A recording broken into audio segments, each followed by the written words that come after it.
Ноябрийн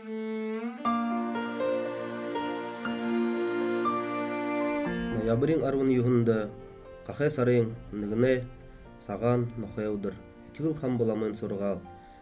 Итгэл хам булама хавсгай дээр суугаад бурхан багша хоосон чанараа гүн ухааны оршлоны амитан бүхий хылын дээр номх булуулад амитан бүхэнд дамжуулна.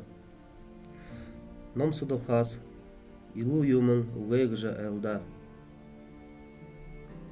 Энэ сайхан сургаал дагуу доорон буламаг алшиивын билгүүн толын 1001 сургаалын сэлэнгийн кылнээс бусад буряд аялгын кыл дээр оршуулж бүхий буряд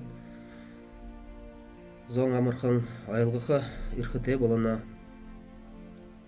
Дымы шалшууг хылхийн оронд ламын сургаал судалж байвал инээнээс илүү юм үгүй.